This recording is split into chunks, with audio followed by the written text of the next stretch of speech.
Good morning.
Hello, good morning, afternoon, or evening, depending on where you are joining us from. And welcome to this press briefing of the Africa CDC.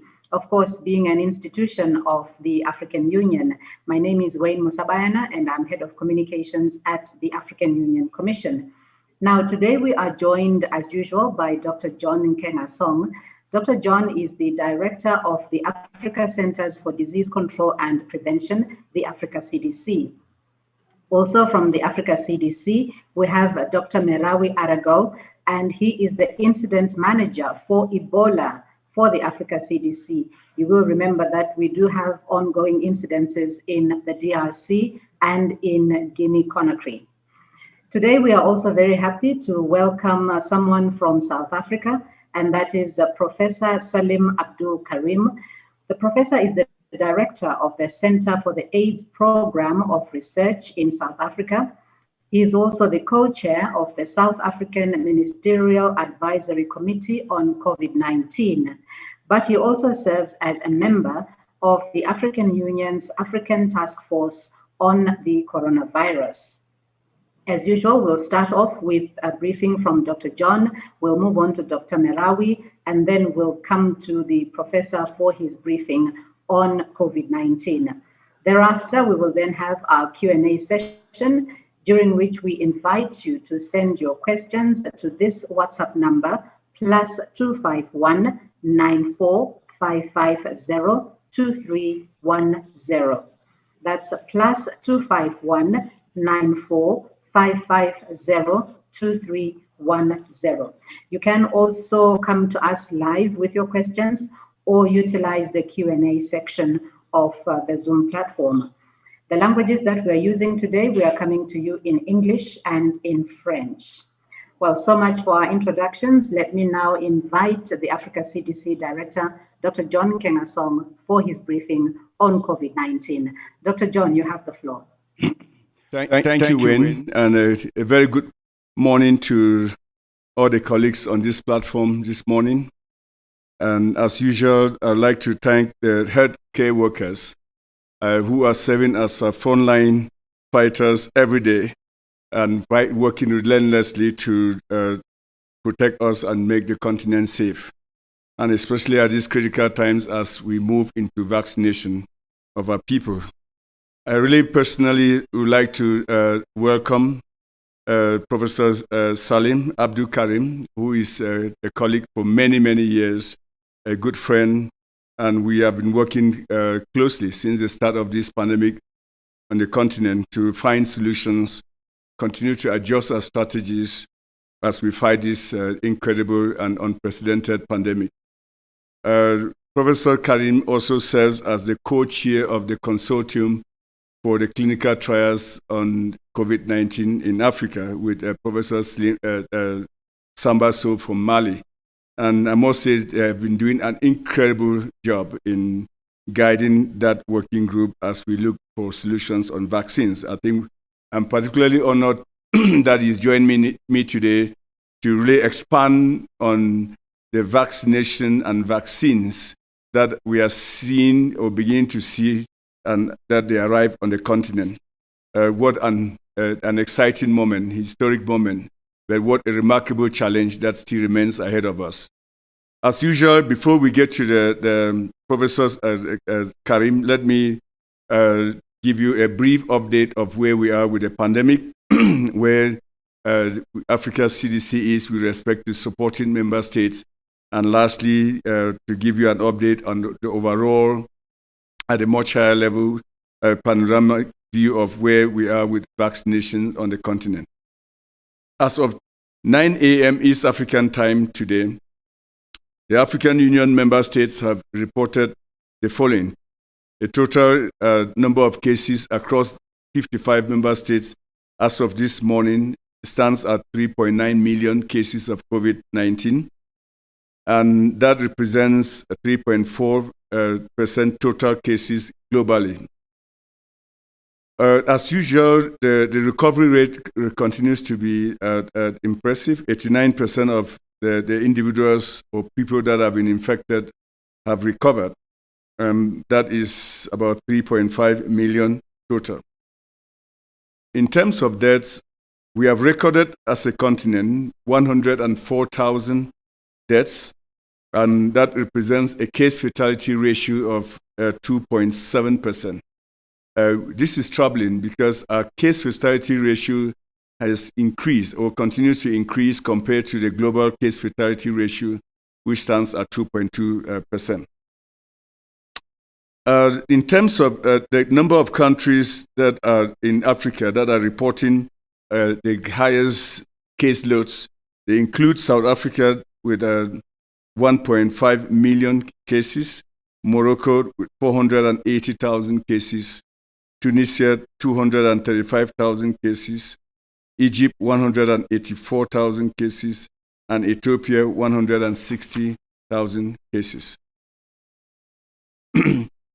There are, as we speak, 38% of our member states, or 21 countries, are reporting a case fatality ratio that is over 2.2%. Remember, the 2.2% is the global average, and we always use that as a benchmark.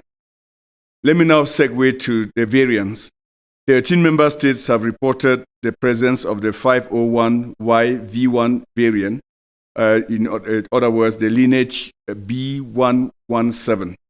And these countries include Algeria, the DRC, Gabon, Gambia, Ghana, Kenya, Libya, Morocco, Nigeria, Rwanda, Senegal, South Africa, and Tunisia. 11 member states have reported the presence of the 501YV2 variant, or the lineage B1351. They include Botswana, the Comoros, DRC, the Gambia, Ghana, Kenya, Malawi, Mozambique, Rwanda, South Africa, and Zambia. You recognize that, as I said last week, Africa CDC takes exception in attributing a variant to a country because we have not done that with the virus itself, so there's absolutely no rationale in attributing variants to countries of origin. So we will continue to stick with the nomenclature. In terms of the trends that we have observed across the continent for the past 1 week, that is week 8, we have which spans between February 22nd and February 28th. If you compare that with week 7, last week, we have the following observations. First of all, we have recorded 68,000 new cases across the continent, and this represents a 9% decrease from the previous week when we met at the same time. The highest proportion of new cases are seen from Southern Africa, representing 35%. And by region, we also observed the following: North Africa, 25%, West Africa, 16%, East Africa, 18%, and Central Africa, 7%. The following 5 countries are reporting the highest number of new cases. South Africa, 9,500 cases, Ethiopia, 6,200 cases, Tunisia, 4,700 cases, Egypt, 4,200 cases, and Zambia, 4,000 cases. We now look at the deaths. A total of 2,300 new deaths were reported over the period of the last week, and this represents a 15% decrease from the previous week. Now, let's see the trends over the last 4 weeks. So if you look at the period between the 1st and 28th of February, we recognize that there have been an overall 15% average decrease in new cases across the continent over the last 4 weeks. And the trends by, the trend by region are as follows: 23% decrease in Southern Africa, 16% decrease in Western Africa, 11% decrease in Northern Africa. However, we are observing a 14% increase in Central Africa and a 7% increase in East Africa. If you plot the graph in East Africa, you take all the countries together, it will seem to suggest that we might as well be seeing the start of a third wave in Eastern Africa, if I take all the countries together and box them, but not disaggregating them by countries. So in terms of deaths over the last 4 weeks again, we have observed an 18% average decrease in new deaths across the continent. And the breakdown of the deaths by the most populous countries include a 25% decrease in South Africa, 18% decrease in DR Congo, 1% decrease in Egypt, however, a 37% increase in Ethiopia, an increase of 26% in Kenya, and 10% average increase in Nigeria. Let us now look at the testing. As a continent, as of 1st of March, 35 million cases of COVID-19 have been conducted across the continent with a positivity rate of 11.2%. Over 750,000 new tests were reported over the last week. This represents a slight decrease of 3% if you compare that to the previous week. Our team continues to mobilize in the spirit of the partnership to accelerate COVID testing to supply 19.2 million antigen tests across all member states. As we have discussed on this forum over and over, we believe that the antigen testing will be a game changer because of the simplicity to implement, the ability to conduct the test in more severely restricted areas in terms of geography and in terms of training people. The Africa CDC has continued to work with UNICEF to procure additional molecular testing, that is the so-called PCR testing. Over 300,000 of those tests will continue to be distributed. So we are not abandoning our major test, which is a molecular test. We are just supplementing that with other tests. In terms of other capacity, we now have trained through the Institute of Workforce Development over 11,000 clinicians and equipping them with the ability to the latest information on case management of patients across the continent.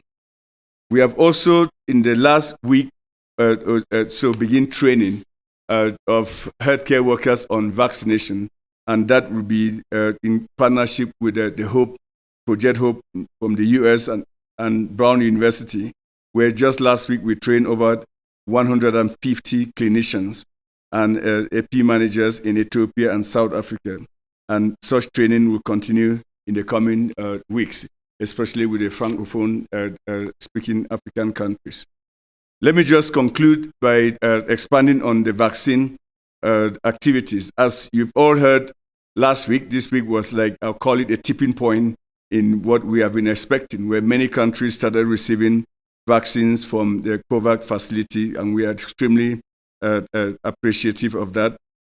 These include Nigeria, DRC, the Republic of Kenya, Cote d'Ivoire, Angola, Republic of Rwanda took delivery of their first Covert vaccines, and this list is perhaps not exhaustive because as we speak, there is an accelerated move to begin to distribute the first doses of the vaccines. What we plan to do next week is to have an extensive catalog of what exactly the number of doses that each country is receiving, so that we can discuss that more openly. But for this week, we have some numbers, but it's still premature to be putting out numbers there. As the vaccines are distributed, as we have discussed on this forum again, we have a simple formula that says vaccine plus vaccination equals life saved. So yes, we are having vaccines. We now have to focus on the vaccine delivery. And as such, Africa CDC, as you know, has launched what we call the African Vaccine Delivery Alliance, in abbreviation AVDA. And this is really similar to the consortium that Professor Karim is chairing, is co-chaired by our colleague, Dr. Yodi, based in Nigeria, and myself. And the whole purpose is really what we call a coalition of the willing, to come together, bring all our assets together so that we can deliver vaccines and support countries across the entire continent in the areas of setting up vaccine centers, in the areas of cold chain delivery, in the areas of training at scale, and in the areas of logistics, overall logistics of supply chain management. So that is what that alliance is meant to do. And you heard last week when we announced that the European Union had committed 100 million euro to supporting us, and we are in the process of finalizing a work plan on how to use the 100 million euro to support this alliance so that we can make sure that the vaccines, once they come in, they are rolled out, you get the finality is getting that needle into somebody's arm, and then we can tick the box and we know that that person is protected, and not just protecting him or herself, but protecting their loved ones. Another, along the spirit of good news, you also heard last week that the United States Food and Drug Administration issued an emergency authorization use for the Johnson & Johnson vaccine, which is a single-dose vaccine. And the African Regulatory Task Force, which we are co-leading, will be reviewing the vaccine for its use on the continent as well. And we had earlier issued guidance on how these vaccines will be introduced on the continent. We will be hosting a 2 days conference, high-level conference, chaired by His Excellency Musa Faki Mohammed, the chairperson of the African Union Commission, President Cyril Ramaphosa in his capacity as champion for COVID, and His Excellency Felix Tshisekedi, who is the current chair of the African Union, on April 12, where we'll bring all stakeholders together to discuss a framework on vaccine manufacturing on the continent. We'll be looking at three things. One is, how do we support manufacturing on the continent so that by the end of the year or in 1 year's time, manufacturers begin to produce COVID vaccines. And that will be a comprehensive meeting with all stakeholders, not just within the continent, but outside of the continent, including donors as well. Secondly, will be to use the COVID pandemic and crisis to strengthen our overall manufacturing across the continent so that we do not get ourselves into this scenario where we scramble for vaccines on the continent. And thirdly, how do we establish centers or hubs of excellence across the continent so that it can get involved in research and development for vaccines? So, colleagues, let me at this point conclude this, and I will let we will go forward and do Professor Salim Karim so that we finish the COVID section, and then we'll do the Ebola briefing last, so that there is some alliance with the COVID story. So over to you, Wayne. Very right there. It does make sense for us to finish one topic before we move on to the next. So now we invite Professor Salim Abdul Karim. I have already introduced him, and Dr. John has also said something about the great work that he's doing. So without much further ado, let me invite Professor Abdul Karim to address us. Prof, you have the floor. Thank you very much, Wynne, and thank you very much, John. It's a great pleasure and an honor to be with you here this morning. I will be sharing my slides. I'm just checking if you can see my slide. Yes, we can. Okay, Prof. Yes. Wonderful. So let me just start by acknowledging the good work of the African CDC, and I don't say so because of my good friend John Kengasong, but because I've been at the coalface and I've been able to personally witness the hard work and dedication that has really enabled us across the continent to respond appropriately to this pandemic.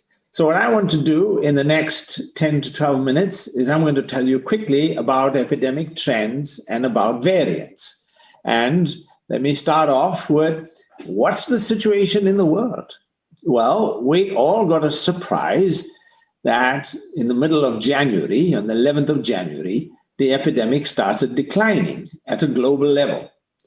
And we saw for the first time ever in this entire epidemic, almost a year to the day, that the epidemic showed a consistent decline from the 11th of January to the 18th of February. And over those 5 weeks, the epidemic at a global level declined by just over half. So that's quite a steep decline and a consistent decline. Unfortunately, it's sort of not staying that way. It's now trying to decide whether it wants to stay flat or go up. And we'll keep a very beady eye on that. And I'll talk about this decline because it's really a very significant decline, because we've seen declines before, but those have been declines for a week. But a 5-week decline in this way, well, the first is to recognize that the pandemic is a mosaic of country epidemics. And you can see that in the way in which the countries are colored differently in the slide on the right-hand side. And you can see that our continent has been much less affected compared to North, South America, or Europe or Asia. But you can see that at the far end of Southeast Asia, that those colors match much of what we see in Africa. So we have seen a global decline over 5 weeks. Well, when you look at that decline, you want to understand what are the drivers of that decline. Well, the drivers of that decline are principally the declines we have seen in the US and in Europe. And the reason why we're seeing those declines, I'll come to in a minute, but essentially countries in North America and in Europe are now completing their winter second waves. If you look at, how are we in Africa contributing to the global pandemic?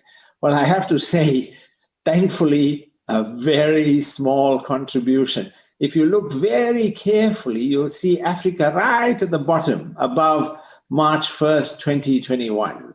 So we make a very small contribution to the global pandemic, and we have a minimal impact on the global pandemic numbers and the global pandemic trajectory. And let's look at, so why are we seeing this decline? Well, if we look at Africa, we've contributed in a little way to that decline because we've seen our own decline, and that decline that we are seeing is being influenced by South Africa largely. And you've already heard the numbers, so I won't go through it. Professor Nkengasong has outlined very clearly where we are in the global pandemic. So let's go on to the 4 key reasons why COVID-19 cases decline so that we understand what we are observing in the global trajectory. So the first is that if you take the population, there's a subgroup, a small subgroup of people who are those who are most at risk.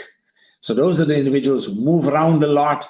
Those are individuals who may not be following the rules. Those are individuals in high-risk occupations. So those individuals who are most at risk, they tend to get infected quickly when the epidemic is increasing. And once they've been infected, they are now immune. Now, we haven't reached herd immunity. Herd immunity requires a much higher level, but we are saturating with the natural immunity those who are most at risk. And so they don't get infected again, so we start seeing the numbers decline. The second is, of course, the impact of government interventions, that when you reduce the movement of people and gatherings, you decrease viral transmission. That's very clearly seen in South Africa, that when you look at when the government imposed restrictions in December, exactly 10 days later, our epidemic starts to decline, as you would expect in relation to the incubation period. And so you see the impact after the incubation period. Then we see an increase in protective behaviors during the waves. That when we have the cases going up, people become aware. And the whole issue of cases, people who are sick, people who are dying, becomes personal. The issues become personal. Somebody in your family, somebody you work with, somebody you know well. And so what happens is that we see an increase in protective behaviors. So it's a combination of people getting the most at risk, becoming infected and immune. It's government interventions. It's about protective behaviors and people taking protection personally. And then finally, it's the cyclic nature of the waves. And we see that very clearly in South Africa. If you look at our first wave, which is sort of more like an African Mount Kilimanjaro number of cases, and you can see the hospital admissions in the gray bars. If you compare that to our second wave, which was driven by the 501YB2 variant, you can see how the cases rose much faster and to a much higher level, akin more to like a Mount Everest than a Mount Kilimanjaro. And you can see that it wasn't just that the cases rose. The number of hospitalizations rose dramatically. It put a huge amount of pressure on the healthcare system in South Africa. And as a result, deaths go up.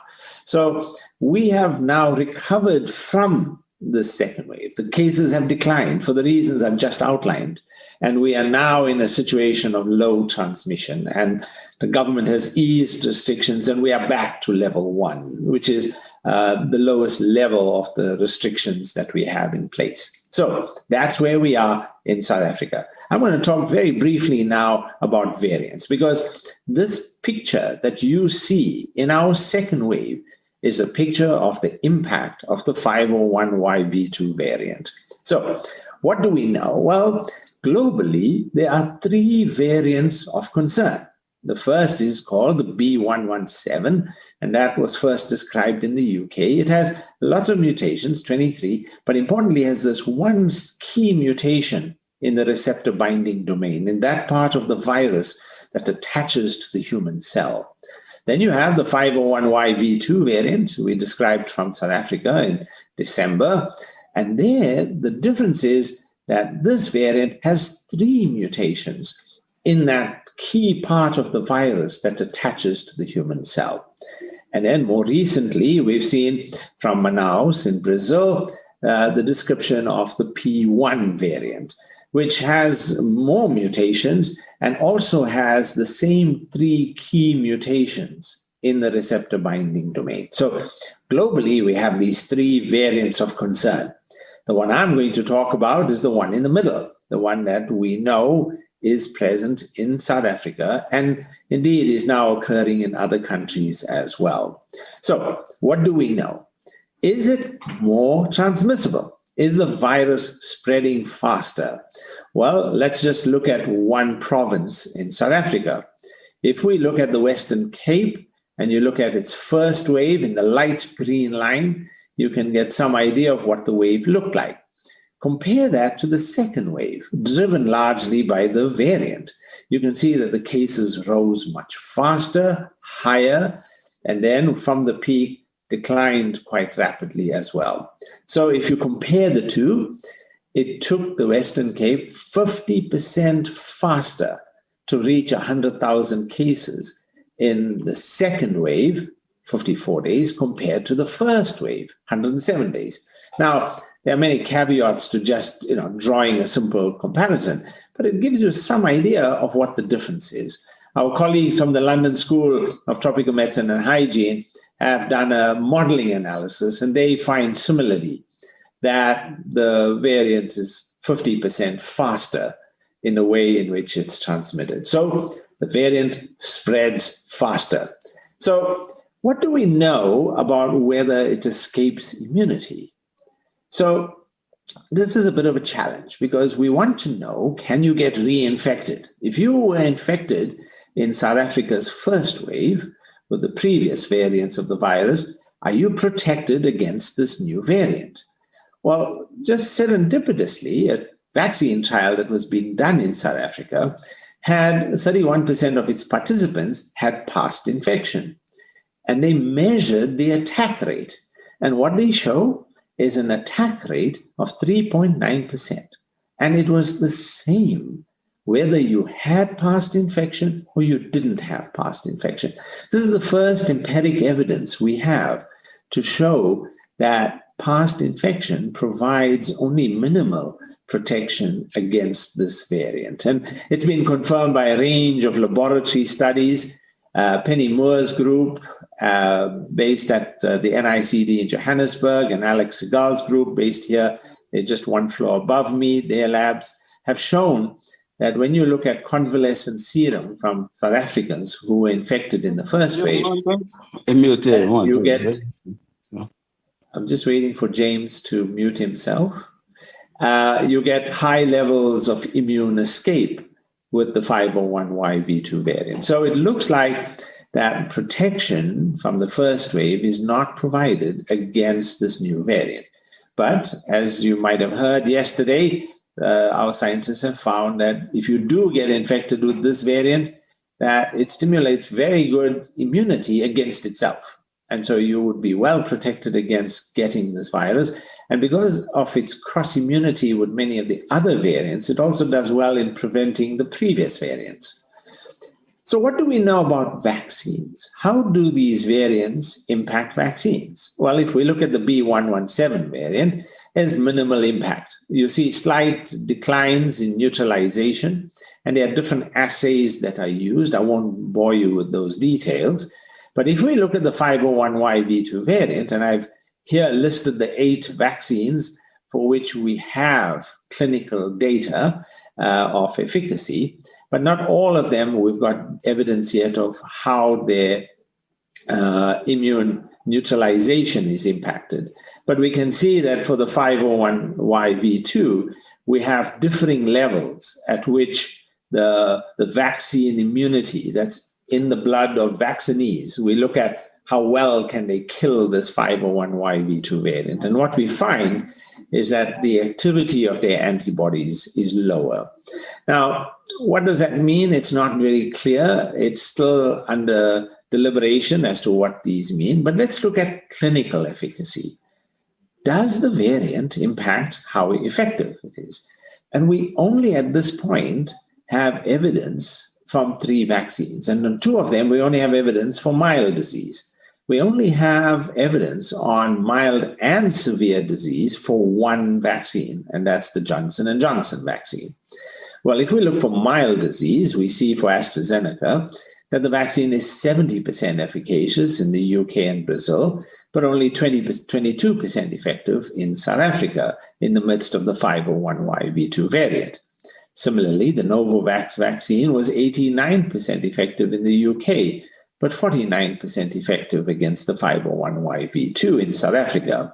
Johnson & Johnson showed a much smaller decline from 72% in the US to 57% in South Africa. We don't yet have clinical data for the other vaccines, and it's unlikely we're going to be getting clinical data because it's not practical. These studies take so long to do that we're unlikely to see clinical evidence from them. So we're going to have to look at correlates of protection to understand whether these vaccines are being impacted. So one of the key things that we need to be thinking about is how to prepare for the next variants and vaccines. And there are many things we can do, including improving our surveillance for these variants. And I'm very pleased that the African CDC has taken this on. Actually, they initiated the network of laboratories in Africa to do phylogenetic surveillance even before we knew about the variants.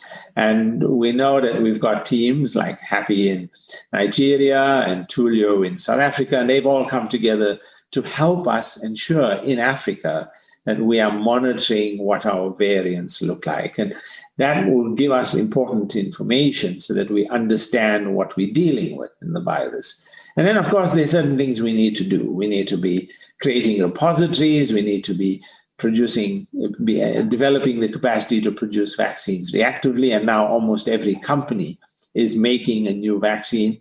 We already heard Moderna's is already made and sent for clinical testing. These new vaccines are based on the 501YV2 variant, because they will then produce more robust responses against this variant. We know that Pfizer is making them, Johnson & Johnson, AstraZeneca, they're all making this next version of their vaccine to deal with the variants. And of course, importantly, that the variants are created because of viral replication. Every time that a virus makes a copy of itself, it increases the chance of creating a variant. Variants are created when the virus makes a copy of itself. So when the virus is making lots of copies of itself, the chances of a variant are much higher. So we want to suppress that. We want to keep viral replication. We want to keep the number of copies of the virus being made low as possible. And the way to do that is to suppress viral replication. In other words, reduce the number of people getting infected. And so we need to do that with all the tools that we have. Our prevention measures, such as social distancing and masks and so on. And importantly, the rollout of vaccines, because the vaccines are part and parcel of how we can impact on the transmission of this virus. Remembering that even though we are seeing diminished neutralization capacity of these vaccines, and even though we're seeing lower levels of effectiveness against mild disease, it seems that these vaccines still remain quite effective in preventing severe disease and hospitalization. And that's why it's really important that we continue our efforts to roll out vaccines and to achieve global equity in vaccine distribution. Thank you very much. Thank you very, very much, Prof, for that very comprehensive briefing. And I'm sure you've answered a lot of questions that people had in their minds. Now, let me invite Dr. Merawi Arago of the Africa CDC, who's going to give us a short briefing on the Ebola epidemic in the DRC and in Guinea. Dr. Merawi, good morning. Good morning. Thank you, Madam Minita. Good morning, colleagues. So I will just give you a brief overview of epidemiology of the current ongoing Ebola outbreak in 2 countries. So as of today, March 4th, a total of 28 cases, Ebola cases have been reported in 2 member states in DR Congo and the Republic of Guinea. A total of 12 deaths have been reported, resulting in a case fatality ratio of 43%. This represents 64% increase in the number of cases reported this week compared to the last brief. In the DRC, since the last briefing, 1 new health zone, Butembo, has been reporting 3 new cases. Additionally, 2 new recoveries have been reported this week. Cumulatively, 11 confirmed with 4 deaths, with case fatality ratio of 36%, have been reported in 4 health zones in North Kivu province, and 2 healthcare workers are among the cases. This represents a 38% increase in total number of cases reported this week compared to the last week. 8 of the confirmed cases are known contacts, 4 of whom had been vaccinated. To break down by health zones, Biena Health Zone reported 5 cases and 4 deaths. Butembo Health Zone, 3 cases with no deaths. And Katwa Health Zone, 2 cases and no deaths. Museneni Health Zone, 1 case and no deaths. In the Republic of Guinea, since the last brief, 8 new confirmed cases, 3 new deaths, and no new recoveries have been reported in the Rokore, Guinea. Cumulatively, 17 cases with 13 confirmed and 4 probable, with 8 deaths, with case fatality ratio of 47% have been reported in 2 regions. 5 healthcare workers are among the cases. This represents 89% increase in total number of cases reported this week compared to last week's brief. So by a breakdown by health zone, Conakry reported 1 case and no deaths, and this case has recovered. In Nigeria, 16 cases reported and 8 deaths and 1 recovered. 9 cases are currently hospitalized in Nigeria and receiving treatment. It should be noted that the case in Conakry traveled from Nigeria and has since recovered. No active case currently reported in Conakry. Just to give you the update of overall response, and DR Congo, as of today, 634 contacts have been listed, and 86% of whom are currently being monitored. 856 persons have been vaccinated, and the DRC Minister of Public Health is working with partners, including Africa CDC, in coordinating the overall response in North Kivu province. In Guinea, the general response is, as of today, 497 have been registered, and all of whom are currently under follow-up. To date, 1,489 eligible individuals have been vaccinated, and the Minister of Health also received Regeneron and MAB 114 for the treatment of EVD from WHO. The government has issued a protocol for travelers entering and leaving Guinea and to heighten surveillance and prevent cross-border spread of the virus.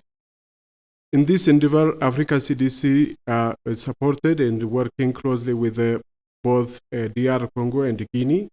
And in the Republic of Congo, Africa CDC has conducted an initial need assessment to inform Africa CDC response plan and participated in the development of the Guinean National Response Plan for Ebola virus disease. On March 2nd, Africa CDC participated in an interministerial meeting with ministers of health from Cote d'Ivoire, Guinea-Bissau, Liberia, Senegal, and Sierra Leone to discuss strategies to prevent, preparedness for, and response to AVD outbreak in the region. Africa CDC leadership, led by the Deputy Director of Africa CDC, is visiting the 4 countries, Guinea, Sierra Leone, Liberia, and Cote d'Ivoire. Currently, they are in the field mission to assess and do dialogue and agree on with top leadership in the health sector in these countries on the key areas of support and strengthening response activities and preparedness activities in the affected areas, including neighboring countries. Africa CDC continues to prioritize event-based surveillance and animal monitoring, and we are doing media scanning to support early warning and response within the continent. And we are preparing a technical team deployment of experts into these 4, including the affected countries and neighboring, high-risk neighboring countries, a team of experts. Thank you. Thank you very, very much, Dr. John. Well, colleagues, we've had 3 very powerful presentations today. The first one from Dr. John, then Professor Salim Abdul Karim, and then lastly, Dr. Merawi Arago on the issues of COVID-19 and the Ebola outbreak. It's now time for our questions, so let's dive straight into that. Let's say good morning to Julia of Reuters, and this is Julia Paravicini.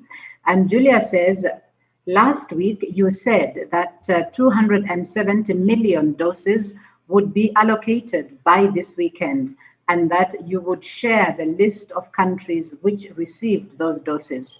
Can you share it, please? And then she has a second question. Are you negotiating a flat interest rate with Afreximbank for all the countries, or is it variable depending on the borrowing country? Is it 5%, 6%, or what? So she would like to have clarification on that. And those two questions are for Dr. John. So thank you, Julia. Let me clarify what you are referring to. Last week, I indicated that a first set of vaccines that will be delivered, we are hoping this week, which is the 7 million that the MTN supported the continent to acquire to deliver to support healthcare workers. Vaccination. I think that much is very, very it's clear that we move forward. The 270 million doses, again, let me repeat what I said. I said the orders have in place. That is, the countries have put in their expression of interest for nearly all the vaccines that are the 270 million doses of vaccines. I further explained that what that means is that you have put in the request for vaccines. Then Afro-Exim will use the request now to finalize the agreements with the manufacturers, and then that becomes an arrangement between the countries and the Afro-Exim, and of course us that will provide the vaccines to the country. So it wasn't a question of the vaccines will be delivered this week, the 270 million doses of vaccines. Very, very clearly not the case. So with respect to the interest rate, I would rather than give you information that is perhaps not accurate, you better, I think it would be safe to say that you engage with the Afro-Exim Bank so that they can be very, very explicit with what their financial arrangements are. We are in the AVAC together. AVAC is the African Vaccine Task Team that was set up by the former chair of the African Union. So we are in that together. Our role is to chart the public health direction of where we should be going as a continent, what vaccines we should be acquiring. The detailed negotiations of the financing and all of that is the work of the Afro-Exim Bank. So I strongly encourage anyone who has those questions to address them directly to the Afro-Exim Bank. Thank you very much, John, for that answer. We have another question or two questions coming your way. And this one is from Alex Winning from Reuters in Johannesburg. And he says, good morning, Dr. John. What do countries have to do to confirm their participation in the African Union's vaccine plan after they have submitted their pre-orders on the AMSP website? And then he also goes on, do they have to open an account with Afrexim Bank? And lastly, are there any other steps that they have to take? So those are three questions from Alex Winning of Reuters in Johannesburg. So very practical questions, Alex. There is various steps that they need to do. One is they open an account with the Afro-Exim Bank, which I think most countries have already expressed the interest for the 270 million doses have done. And at times it's facilitated by the Afro-Exim Bank folks to get them to open the account.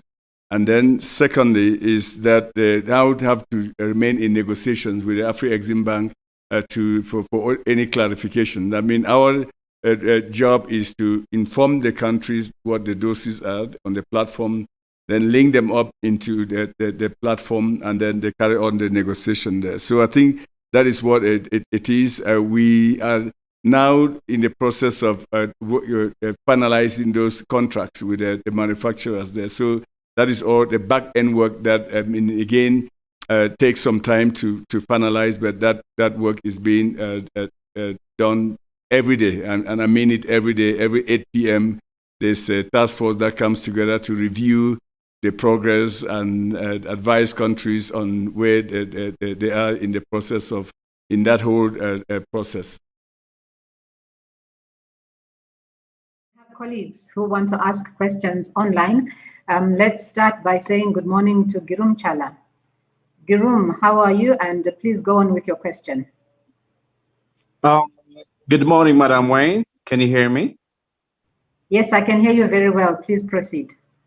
Thank you so much. Dr. John, thank you so much. And Mr. Salim, Abdul, Karim. My questions are two. The first one is in relation with partnership. As we understand, the African CDC has been using lots of partnership platforms to build up its capacity, not only to fight COVID-19, but others. In particular, I want us to discuss about the Chinese cooperation so far. Dr. John, how do you really evaluate the Chinese government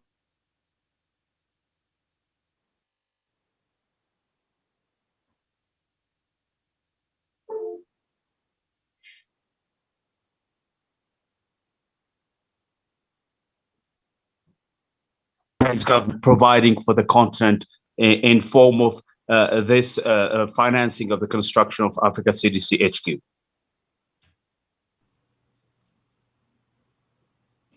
So, please zoom. Yes. Yeah.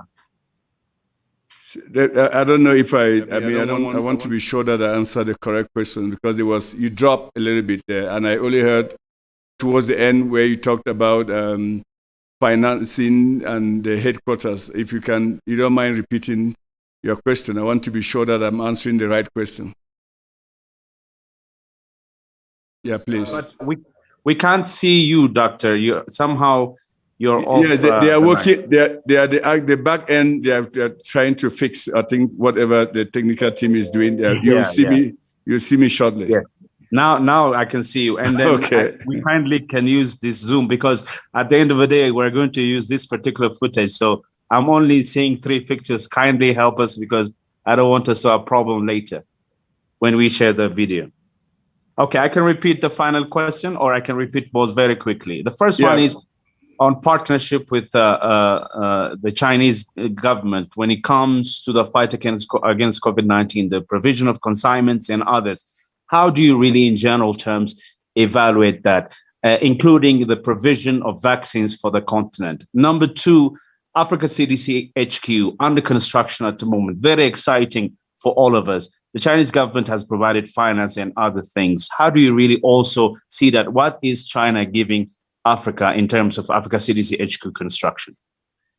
No, thank you. I think those are 2 very important questions. I would say that the whole premise for global health security or Africa's health security is based on the fact that we have to have trusted partnership with we can do our own things ourselves, but we know that the burden of what we have to deal with is so huge, and as such, partnerships is very important. I always remind myself of this saying that there's nothing of value in mankind that is done solely by an individual or only a group of individuals. It has to be done with true partnership. So we welcome every support that China and other countries are providing. I think China has been supporting us, Africa CDC, extensively in the areas of diagnostics, in the areas of personal protective equipment, and even the foundations in China. The Jack Ma Foundation was one of the first to step in and gave us, supported us with about 3 different consignments of diagnostics and personal protective equipment. It was just yesterday that I was reflecting on that and sent an email to Jason, who is Jack Ma's chief of staff, on a very personal level, and said that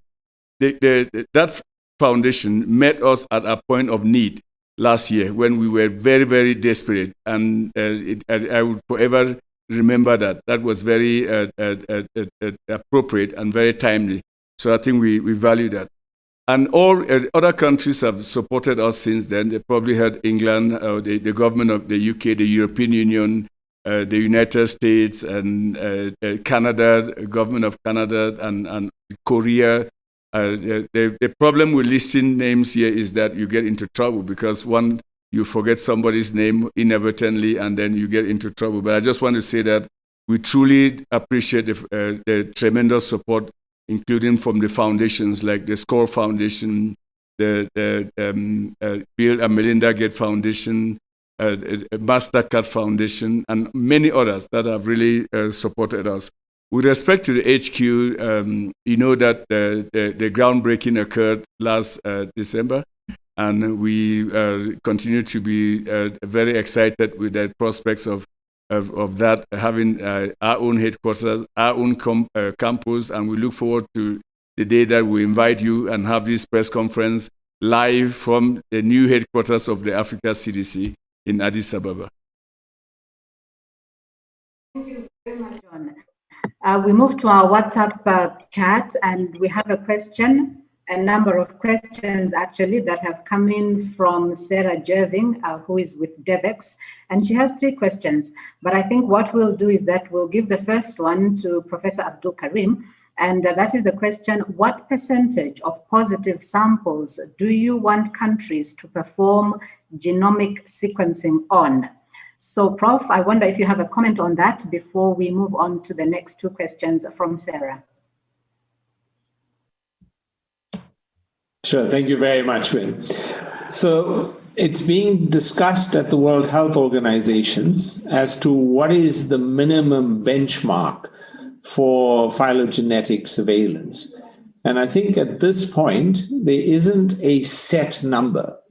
In South Africa, the way we approach it is that we want samples from various facilities that have been designated as sentinel facilities. And from each of those, every month, a certain number of swabs get sent to Professor D'Oliveira's laboratory here. So essentially, we are doing in the region of around 300 to 400 phylogenetic assays every month. So that gives you some idea in relation to our epidemic, what the numbers are. I think it's not so much a threshold. It's important just that you do enough from the various facilities, get your geographical coverage, and ensure that you have at least 1 or 2 samples from each of them. I'll stop there. All right. Thank you very much, Prof. I might want to supplement that as well, to say that what Professor Karim just indicated is exactly what it is. We have been saying on this platform that the sampling framework is very important. And you also have to be able to do that prospectively, because the question is, the fundamental question for vaccines is that variant dominating your pandemic? I mean, in HIV, and Prof. Salim would attest to this, we used to say, know your epidemic. In this situation, we are saying, know your pandemic. And the only way you do that is that you have to sample that over time to really see how this variant is changing. If you use the South African experience, since October last year, and Prof. Karim can speak to this, they saw that the dynamics where this variant change over time and become really predominant. So at that point, you just have no option than to say that, I mean, your vaccine that cannot be used in that population. But if you're sampling, you do in country X, you take a few samples and you see that the variant is there. It doesn't tell you a lot. It doesn't tell you that this vaccine cannot be used in that context there. Just so that, I mean, just to complement what Professor Karim just said. Thank you very much. Now, the next 2 questions from Sarah. She went on to ask, on average, what percentage are countries currently sequencing? Then her final question, what support is the Africa CDC providing to nations to increase their sequencing capacity? That's for you, Dr. John. So that's a very good question, Kara. We've set ourselves a target of to produce 50,000 genomic sequencing by the end of the year, and do that using standardized protocols. I think that is one. Second is that we have further strengthened our network of centers of excellence across a continent. And again, I don't want to risk naming names so that I don't get I don't omit certain centers. But let me just, for the sake of this conversation, say that you have centers like African Genomics Center in Nigeria, headed by Professor Christian Happy, Professor Madusal in Senegal, the Nguchi Institute in Ghana. In South Africa, 2 sites are there. We can send you a slide that will show you the whole network of how we are set up to achieve this genomic sequencing. We are providing funding to sites that are ready to, that are already conducting this, including the site that Prof. Karim mentioned, we told you, in South Africa and others. We are providing sequencing materials to other sites, including the machines themselves there. So it's a very extensive network that we have set up, of course, working in partnership with the World Health Organization in Afro. I'm very pleased with that. That is one of the things that, as Prof. Karim said, we started the Pathogen Genomic Institute before COVID. So it looks like we were already well positioned to advance this area of work before the pandemic hit us. So we will keep you posted. Again, take-home message here is that we are projecting to sequence about 50,000 genomes by the end of the year. That we have a series of centers of excellence. And we are also, very importantly, have supported a large number of countries to move their samples, their specimens, to those centers of excellence for sequencing.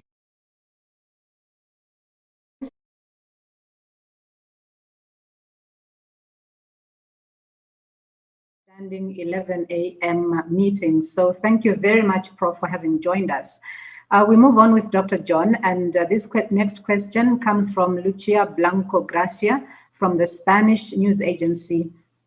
And Lucia says, you have said the allocation of the 270 million doses have been done already and the negotiations have started. Do you know when the shipments will start? Also, what about the other 400 million doses that the AU also secured? And then the last question, could you share an exhaustive list of countries that have already started the vaccination campaign? 3 questions from Lucia. No, sure, absolutely. I think with respect to the last question, which I started off by saying that we do not have the list here today, but we promise you that next week we'll establish a comprehensive list of who has received what vaccines, and it may take a whole session by itself just to give you a list of which vaccines have been received in which country and how many doses and how many people are vaccinated. We are setting up a dashboard to track all of that. I think that is work in progress, but we'll be happy to share with you. When we announced those doses, the 270 million doses and the 400 doses, there is commitments that have been secured with companies, okay, the various vaccine manufacturers. And that means you have to go through the contracting process to sign legal documents and all the back-end work that needs to go in there. As we said, if you saw that you read the communique with President Ramaphosa, we are still hoping that by the June timeline that some of these doses will begin to come from that process. What is very important, and I really want to make this very clear, is that there are no Covert vaccines or other vaccines. What we should be looking at is what are we doing as a continent to get to 60%? Okay, that is extremely important for us, so that we also then will look at the AVAC, which is the AVDA, the African Vaccine Alliance, to say if Nigeria is close to 2 million doses there, what are we doing to support them to roll that out? Remember, the target is at least 60% of our continent to be vaccinated. It becomes almost irrelevant as to who is giving that vaccine. We take vaccines from bilateral, we track them. We take vaccines from the AVAC platforms to complement what Covert is providing. Remember, Covert is promising to provide vaccines up to, I think, the level of 25%. But if we have to get to 60%, the continent needs to find vaccines. And if we do not get to at least 60% and above, I think it will become very challenging to manage this pandemic after 2022. Today is coming from Megan Lawrence of Network 24 in South Africa. And Megan says, I have received word from the South African Department of Health that our AstraZeneca vaccines have the African Union. I spoke to the media liaison for the African Union in South Africa, who referred me to the HQ or the Africa CDC. Could Dr. John and Professor Karim comment on this? So Professor Karim has left, so that's a question for you, Dr. John. No, absolutely. If you recall what Professor Karim just stated, that the vaccine didn't seem to work. So let me just give a little bit of history to this. I mean, South Africa had acquired 1.5 million doses of vaccines from the Serum Institute from India. And this is the same source of vaccines that any other vaccine that you are seeing across the continent is coming from the same source, the Serum Institute of India. So South Africa had negotiated a bilateral, obtained 1.5 million doses of vaccines. And just because of the data that you saw a few minutes ago from Professor Karim, showing that the AstraZeneca vaccine seemed to perform less well in that context. It then became an issue of how do we, as AVAC, that is the African Vaccine Acquisition Task Team, get those vaccines, because we are all in a rush to get vaccines to countries. And that is where it became a win-win situation for us, where us meaning the AU AVAC process. So we are in negotiations with the government of South Africa to get those vaccines and then distribute it in countries that do not yet have the issue of the variant. Again, all the vaccines that you heard this week are from the Serum Institute and the AstraZeneca vaccine. So that portion of vaccines from South Africa, we will get it as part of AVAC, and that will be supported by funding from the MTN as their donation, and we'll donate that to countries outside of the areas that the variant is more present. That brings us to the end of our questions for today. So it's time now for you to just quickly wrap up with the main points that you want the journalists away from today's briefing. Let me start off with where Prof. Karim ended. Yeah, I think I really appreciate that he took time off his busy schedule to explain the variant. And the key message that I would like us to take away is that, one, is that we can, as we see the trends going down, it is a collective responsibility to continue to ensure that we do the right thing so that we maintain that curve downward. I mean, it means we are not very helpless, that if we continue to apply the public health measures, then the curve will continue to go down. And at some point, the second message is that public health measures alone are not enough. You see the curve go down, and if you look at that curve, the global curve carefully, you see that it's at the very tail end, the curve seems to begin to decide that it will go up there, and that is not a good sign in public health, that in the next coming weeks, you may actually see it come back. So we must be preparing for the potentially the third wave, and unless vaccines are here, and we use them appropriately, we'll continue to be in this wave movement where we come in with the next wave and then we do certain things and lock down the economies, which is very destructive. So doing the right things, promoting the right public health messages is the only tools that we have in our hands. My second and last message is that it's all for all of us to provide the right communication messages to our communities that these vaccines are safe, that the variant issue is going to be minimized if we all go out there and get vaccinated once the vaccines are available. And that we know that the variant is predominant in Southern Africa, that other parts of the world, as they receive the vaccines, can part of the continent, I mean to say, can go ahead and get vaccinated, such that there is no miscommunication with respect to whether, these vaccines in South Africa are terribly not good, then there's no reason why Cameroon or Chad or Niger cannot use that because they heard that South Africa is not using it. The science behind why South Africa didn't use their vaccine. And I will rely on the media to also help clarify that as much as possible. Thank you, Wayne. Before we sign off, I just want to mention something that I heard on radio today, but I think it's something that we can tackle next week. The radio announcers were interacting with their listeners, and they were discussing the issue of the names of these variants. And they were saying that it really gets very confusing. So they were talking about B117, 501, YV2, PIB1128.1, and so on. So the general feeling seems to be that we need an easier way to refer to these variants so that people can understand them without necessarily attaching countries to them. So perhaps this is something that we can discuss next week, because really we've run out of time for today.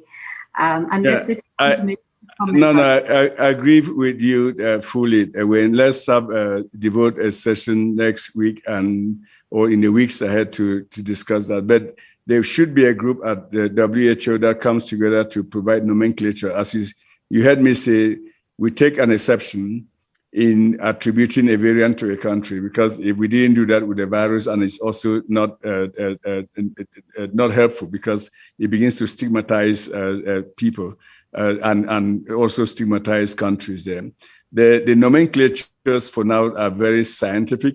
I mean, when you hear the N501Y, what does that mean? It means at position 501 in the nucleic acid chain, there's a change from asparagine amino acid to thyroxine amino acid. I'm not sure this even helps at all, because it's still a lot of jargon there, but just to tell you that is what it means by the N501Y change. It just changes in amino acids from one form of an amino acid. And if that change occurs, then it defines differently how the virus binds to your cell.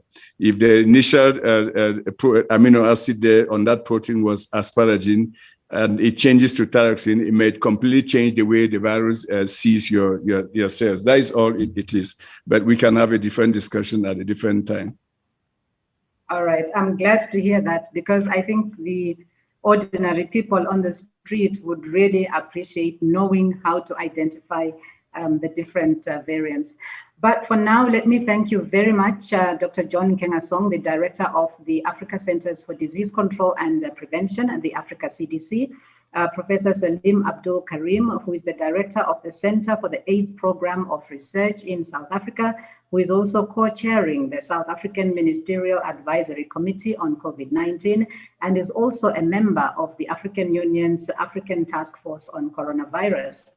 Let me thank, lastly, but not least, Dr. Merawi Aregao, who is the Incident Manager for Ebola for the Africa CDC. Thank you all very much for being with us. Thank you for the team behind the scenes that made this possible. We will meet again next week on Thursday at the same time, and that is 11 a.m. East African time. Have a great week. Thank you.